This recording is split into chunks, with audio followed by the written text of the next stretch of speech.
We're really back here though. Diogo Jota review. I decided to do once a week, twice a week player reviews on players that I like or enjoyed using or think that it's worth using. If it's bad, you know, I probably won't have an episode for them because I won't use them. But this is an objective card. I only search the footage for the goals and assists. There are dribbling and movements in there as well, but it's 8 games. That's about 2 hours. I'm not gonna look through 2 hours of footage for dribbling moves, skill runs, and stuff like that. Unless a skill run is part of a goal, it's going in. But I'm not gonna look for 2 hours of footage for a simple skill move. I recently unlocked the Diogo Jota card. Good card to get. Easy card to get. There's 5 objectives to get it. All of these objectives. Now, one of these objectives you have to win to get the card. So it's very, very, very, very, very, very easy to get the card. We already have a BPL team. Just put some Portuguese players like the team I have right here. I also, towards the end, used a loan Diogo Jota to get the through ball assist. Very easy to get. It does take some time though. It's a free card, but you're wasting time on it. But you're playing division rivals in it as well. If you're an average player, 3 to 5 hours to get this card. It would already take an hour minimum just because of the squad battle challenges. But once you get that loan card, you can use it for the objectives as well. It's very easy to get. And as for the rest of the objectives, as I said, you don't even have to win. All you have to do is score 2 goals in 5 matches with BPL players. 10 finesse goals. You should already be scoring finesse goals with BPL players. Again, you don't need to win. The hardest one is the Portuguese through balls. But if you use the lone Diogo Jota, if you use any Portuguese players from the BPL, or you could sub them in as well. I did mess up as well, since it's the first review I'm doing. I usually play cards with basic status.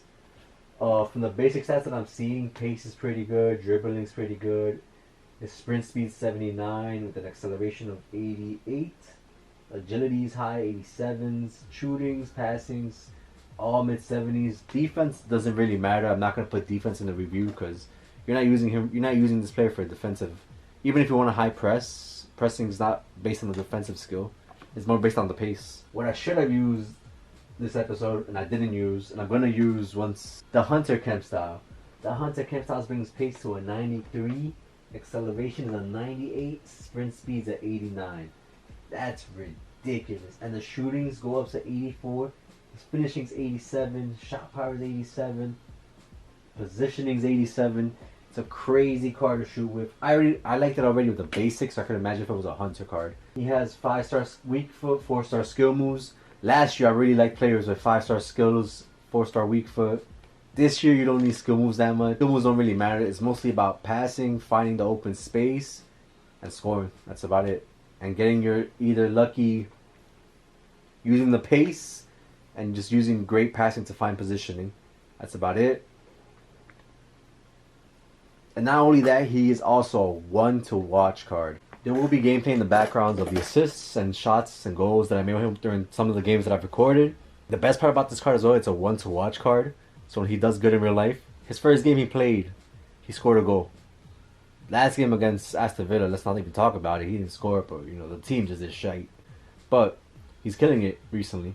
He's like a good substitute. I believe he's gonna do good for Liverpool. I like him like that with the stats right now. So imagine when he gets an upgrade. A card similar to this I've used before is Pulisic. I like Pulisic's pace. Pulisic has a faster pace. That's about it, to be honest though. The weak foot, the 5-star weak foot helps a lot with some tough shots, the near post shot, finesse shots, stuff like that, and passing. I'm very happy with it. I'm not okay with his he feels slow.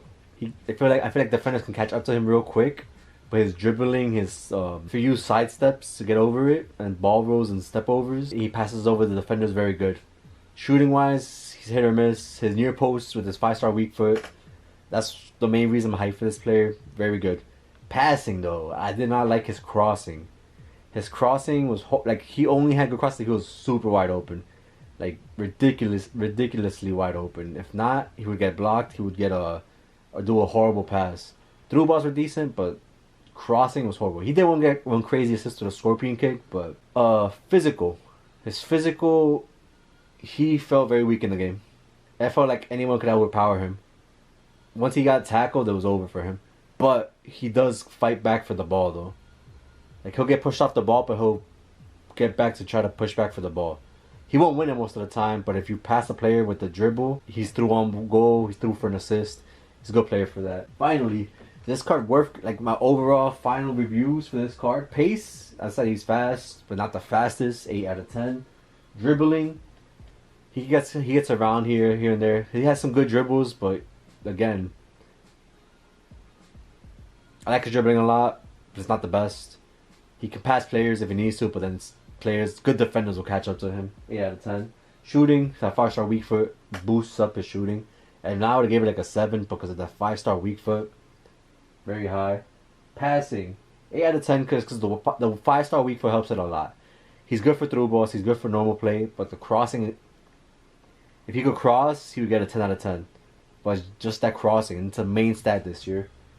Physical, he's very weak as I mentioned before. It shows a 77, feels like a 60. He gets pushed off very easily. I don't like it. Is this card worth it? Overall, I'll put a 77.5 out of 10. Is it worth it? Yes. It's an objective card. It's a free card. It's gonna get upgraded without a doubt. The only thing that takes is there's no coins being cost, but it's time. And if you're playing Ultimate Team already and you're already grinding out division rivals and squad battles, you might as well get the card. You don't even need to win. That's the best part about this card. For me, it's worth it. Let me know what other cards you want me to review. For Jota, I like him right now. He's making the team. I'm putting a hunter on him. First week in league ready. And guys, we're really out of here though.